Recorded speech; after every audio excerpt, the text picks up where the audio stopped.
maybe a decade ago, maybe a little bit longer ago, I get a call from a buddy of mine. And he says, listen, there's this guy named Gary Vaynerchuk who wants to meet you. And I'm like, the internet wine guy? Really? What do I have in common with this guy? He goes, just trust me, take the meeting. I'm like, all right, if you tell me to take the meeting. And I took the meeting, and I immediately called him afterwards and says, thank you so much for making me take the meeting. He's awesome. And we've been friends ever since. And in that time, Gary Vaynerchuk has gone from being the internet wine guy to investor, entrepreneur, motivational speaker, creator, true force of nature. I'm trying to think of like how many ways. I was trying to describe you to somebody who doesn't know you. Yes. And it's hard because you wear so many hats. How would you describe yourself to somebody? I think I'm an entrepreneur, but that's such a catch-all, right? Right. To your point, I get great enjoyment of operating a lot of businesses. Yeah. I've got my hands in a lot of pots. Renaissance man, when I think, I just genuinely enjoy doing a lot of different things, but all under the framework, at least outwardly, of entrepreneurship. And so that's how I think about it. I think after what Matthew said, your play now, Gary, is to go up to people and say, hi, I'm Gary, I'm a true force of nature. And I think that's how you do it from now on. I think I'll let my friends continue to say it that way, but I think that I'm really happy to be on the show and happy to be with you guys. Well, I mean, listen, there's so many ways I could take. So, you were an early investor in Venmo, in Facebook, and Uber, and I think in Snapchat. And yes. Even on your bio, I know there's big companies that you were early in that's not even on your bio. VaynerMedia is a complete conglomerate that's really incredible. All the different offshoots of that, and Vayner Sports. Congratulations on Vayner Sports. I remember when you and AJ were starting that. And VeeFriends is great. Here's where I want to start, though, because we are a sports show. Yes. So let's talk. And you're wearing Garrett Wilson, right? I am. So Offensive Rookie of the Year. If right. anyone's confused. Yeah. Jay is actually legitimately a Jets fan as well. We've talked throughout the year. Big day for Jets fans after Sauce winning last night. Klecko, Revis, Sauce, Garrett. I mean, it's one of the bigger days in Jets history, actually. Who's your quarterback next year? Who's your quarterback next year? But who do you want your quarterback to be next year? Because they may not be the same answer. Yeah, I have no clue who our quarterback is. If I had to guess, I would say Derek Carr or Jimmy G is my current guess. Who do I want? I really want whomever. This is actually the answer. Whoever is the human being that actually has genuine interest in being a contributor to Zach Wilson's career as a small percentage of the energy they bring to the locker room is disproportionately who I'm most interested in. Okay, so you haven't given up on Zach Wilson. So I know a lot of Jets fans have moved on. They want Carr, Garoppolo, and Wilson kind of traded to Indianapolis or whatever, but you want him. I wouldn't trade Zach. I think that's crazy, 24 months removed. I'm not naive. There's no scenario where it's gone, quote-unquote, well. Right. It's definitely not gone great. But you took the kid 24 months ago for a reason. Yeah. And I think all of us can agree that we have seen scenarios in sports, and we definitely know scenarios in life where a perspective change, a circumstance change, a reality of your situation change.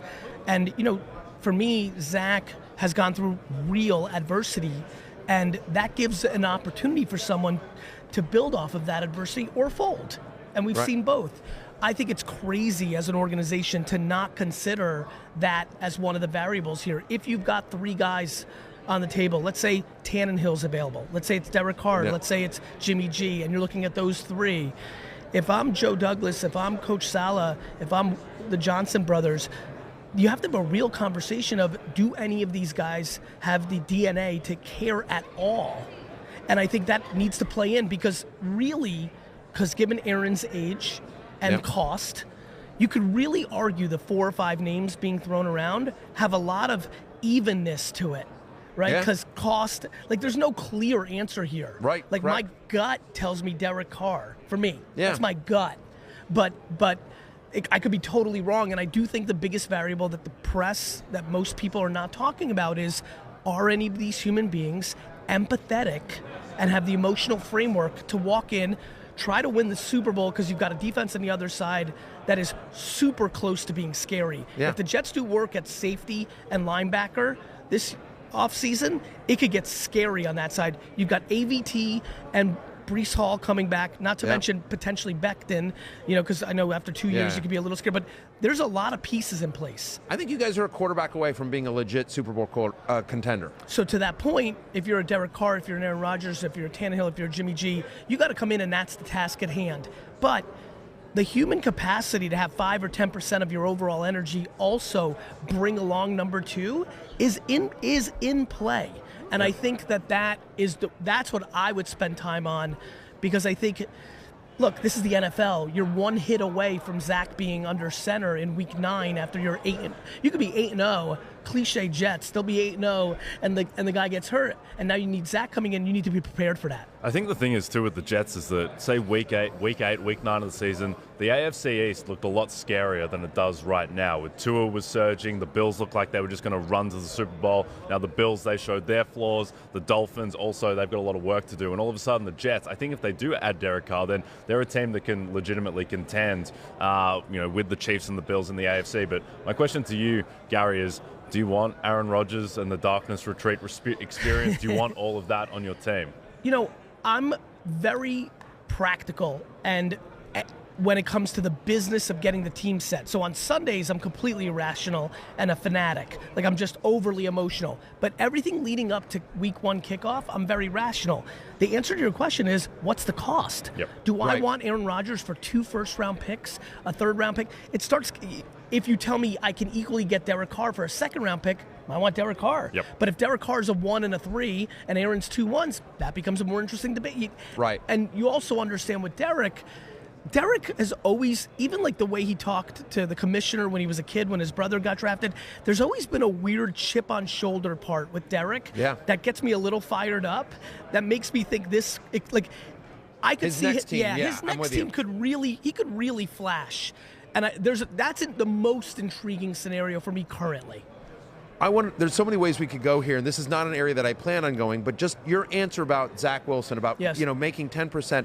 One of the things that I think is fascinating about you is that you're such a successful entrepreneur and businessman, but if you follow you on social and you're brilliant at social media, a massive theme of all of your work has always been about positivity, encouragement. Yes. Like you're a motivational speaker without being a motivational speaker. And so I just want to talk about, I love the fact that you're whatever quarterback needs to also bring positivity. And so I'd love you to just sort of talk about that mindset. And because I feel like when people come up to you, more often than not, it's like, hey, Gary, I have a problem. Help me solve it. I think I get those really nice words from you when I sat down here, not because of the things I've accomplished, but because of the actual 50 interactions we've had in a decade where a stunning majority of them is me coming from a very good place to try to help. 100%. That's just the truth. Like when people talk about me, to you, there's he's loud and you're like, yeah, let me just tell you 19 things that have happened in my life where Gary has gone out of his way. I just believe that doing the right thing is incredibly valuable. And for me, I got very fortunate. The luck of the draw of human talents went my way where I have the capacity to help at scale. Yeah. And so I just don't know why one would look for negativity. I'm aware that the world right now is very good at finding the negative. Right. I just don't think that's a happy life. It isn't, but but there's a difference between not being negative and actively seeking out to help. I don't know maybe it was a month and a half ago or something like that. You out of the blue, you just DM'd me on Instagram. I'm like, hey, how you doing? Hey, can I help with anything? And I'm like, I'm good, Gary, but I love you and I appreciate that. And to your point, it comes back twofold. So that when you email me and say, hey, can you speak at VFriends at VCon? I'm like, obviously. Of course. I don't even know the date. Just tell me when you need me there, and I'm there. And I've seen that happen with so many relationships because doing the right thing is always the right thing. Right. It's why I actually have confidence in Jets football for the first time in a long time. I don't think people really understand how strong the foundation is of what Joe Douglas and Coach Saleh are building. It's very, very real. Yeah. Now, Coach Saleh keeps it straight. I'm friends with a bunch of guys on the team, and they don't love everything that comes out of Coach's mouth. But Yeah, I mean, you can't succeed sustainably without the element of what we're talking about. And so, yeah, I try to bring that to the table every day. Yeah, I think as well, everyone with the Jets, they always focus on the defense and how the defense is loaded. The offense has the potential to be loaded as well. To your point, you get AVT, Becton back, Garrett Wilson's a superstar, Breece Hall looks like he's going to be a superstar. And I'm with you. I'm not so, and I apologize for and I'm not bailing on Elijah Moore yet either. Oh, I'm so mad at you, man. That's exactly where I was going. Go ahead. He's got all the potential Yes. there. And I'm also with you that I wouldn't give up on Zach Wilson. And this is a little from left field, but Arina Sabalenka, she just won the Australian Open, and 12 months ago, she had the yips with her second serve Yips. so bad that she was hitting serves Underhand. underarm, and she couldn't get it within 5 yards of the service box. And all of a sudden, 12 months later, she wins the Australian Open. She takes down the best players in the world. And I think with Zach Wilson, he was so bad this year that I almost feel better about it because his body just wasn't working. I couldn't agree more. That's exactly where I was going. You absolutely picked up on that. I believe that there's a scenario, if it's going to work for him, this was the required season he needed in year 2. When I think back, a lot of Jet fans, I'm very diehard, and I have a small group of diehard friends. We talk 49 times a day about the Jets. And a lot of the conversation at the end of the season went to, it would have been interesting if Zach was out for the year and we traded for Jimmy G. What would have happened? In a weird way, I'm really genuinely happy that didn't happen because we would be going into this. Maybe the Jets would have been it would have been a different conversation. Maybe they would have been in a wild card. Maybe they won or lost a game like the Giants. They might have had a Giants-like season, and we'd be talking about do we re-up Jimmy G? What is Zach? You got to give Zach a chance, and we wouldn't have the progression wouldn't have been there. Plus, this league is run by the rookie quarterback contract. Right? Correct. So much is run by that. So we accelerated it. We've got a sense that, hey, he's not Jalen Hurts. He's not Josh Allen. He's not Joe Burrow. He's not Herbert. He's not Trevor Lawrence. That's okay, because Trevor Lawrence, a year and a half into his career, literally in October, I promise you, if we pick up the film in October, plenty of the people in here right now were writing off Trevor Lawrence. Yep. In October. Same with Justin Fields. 100%. Yes. So to me, I'm excited that he hit rock bottom. We now get to see what's in his stomach, right? We now get to see. And, I think there's a potential for a big win-win-win situation for the Jets, and I'm hoping for that. I have two last questions for you. The first one is, I think you are such a brilliant content creator on every platform, right? And if you follow Gary on every platform like I do, you'll see that. And I think that what's so smart is if you follow you on TikTok, it's a different experience than on Instagram 100%. or on Twitter. So we're just starting this podcast. Yes. So, and you've also had a very successful podcast that I've been a guest on, which I was honored to do so. What are we doing right? What are we doing wrong? Help us out. We want some Gary V advice on making this the best show possible. Every show here, every show in the world, you make the macro piece. We just made the macro piece. Now, in post-production, chopping up the micro pieces and making them contextual to the distribution. Yeah. The reason LinkedIn Gary is different than TikTok Gary is TikTok Gary is talking to 15-year-olds. Right. LinkedIn Gary is talking to CMOs and CEOs of Fortune 500 companies. It's got to be completely different. So it's about taking the moments here. Look, we just probably in this show had the most in-depth left field, much more thoughtful take on Zach Wilson's career than probably has been done in the last 6 months. You clip that and you pound that because that's going to be a conversation because a lot of people are going to think we're delusional, right? Yeah. But I think for a lot of people, they would actually see the thoughtfulness in the conversation, and that's an interesting piece of content for a Twitter, for a debate, right? Or, watch this, this is now really going deep. Speaking to organizational needs of having people that have empathy and compassion for their fellow coworkers, like an incoming quarterback might need to have for Zach Wilson, that could actually crush on LinkedIn. Yep. Right. That's not something anyone here is thinking about. That's right. That I promise you. And those thoughts, those strategies, those insights, those intuitions have been the foundation of my growth the last 15 years. Seeing things slightly different, reverse engineering audiences for what's in it for them. Right. And so it was able for me to say, what's in it for someone on LinkedIn? Oh, we just talked about organizational. What I just said about Zach and Derek Carr is how I think about the 2,000 employees at Vaynerchuk globally. Right. If I'm going to bring in a manager, does she also care about the people below her, to the left of her, to the right of her, not just me who's above her? Right. And if she does, then I'm interested in developing her career. There you go. Amazing. Do you have one more? We talked a little bit about the Super Bowl. Yes. And I'm kind of interested that everyone here thinks that the Eagles is going to win. Yeah. I'd say 90% of the people we've spoken to, we both think the Chiefs are going to win and think people are crazy. I guess, why do you think that everyone thinks the Eagles are going to win? I think people think Patrick's hurt. I think the Eagles have been dominant. I think recency bias. If you look at the history of the NFL Super Bowl predictions, if a team blew out another team in the AFC or NFC championship game, they are always majority picked. Yep. So recency bias, right? When you see a 31-7 score, whatever, and the other team barely won, it's just it's just cliche. Look, the Eagles have been rolling all year too. Yep. Outside of a micro blip with Jalen, how hurt is he not? But look, listen, I've been a huge Jalen fan. I actually spoke to the Alabama football team when he and Tua were both there. Quinnen was there, and I spoke to the team, and I just remember speaking. It was a very small room, the whole team, and I was speaking for an hour, and I was watching every kid because Vayner Sports was already in play. So I'm like, are any of these kids kids we want to recruit? Let me get a sense on how they're reacting to the things I'm saying.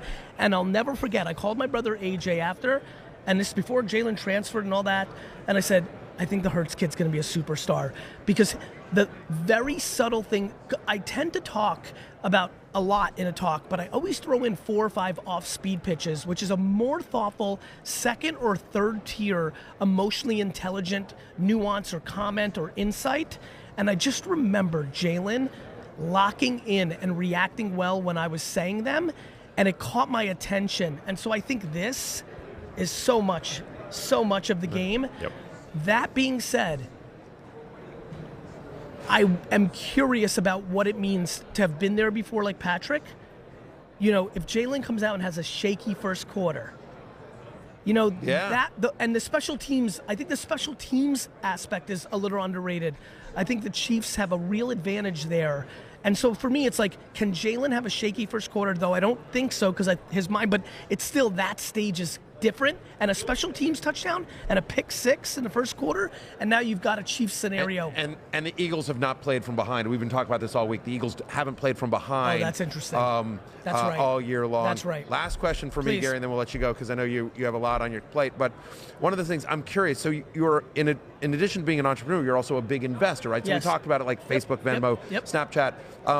What do you look for? You get pitched stuff all the time, every day, all day. Jockey and horse. Okay. Jockey and horse.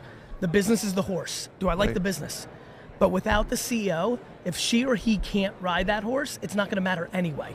So the reason I've been such a good investor, and I'm proud of it, is I'm like, do I like this idea? Do I think bananas being delivered to your home on a 1 hour notice, is that a good business? Right. In that scenario, I'm like, nah, I'm not that interested, no matter if Jeff Bezos is running it. Right. But to that point of Jeff Bezos, you show me an entrepreneur who I fully believe in, her or him, like in a 2-3 hour meeting, 5 hours, it's almost weirdly gets weird where I'm like, bananas, she'll probably pivot and sell something else. And so it kind of is like the quarterback situation. You could have a lot of good things. The Jets had plenty of good things this year, but that quarterback, that CEO is a humongous variable, and I look for that. That's awesome. Listen, I can't thank you enough. I always learn something every time I talk to Gary Vaynerchuk, at Gary V on all forms of social media. Check out VFriends, by the way. It's also awesome if you're into NFTs. Hey, it's Matthew Berry from NBC Sports and RotoWorld.com. Just want to thank you so much for watching what you just watched, or at least being too lazy to click out of it after the autoplay just kept it going. So either way, thank you so much for just letting it scroll by your screen. And now I'd like to ask you respectfully, please subscribe to the NFL on NBC YouTube channel for the latest NFL news, fantasy headlines from RotoWorld, and betting analysis from NBC Sports Edge.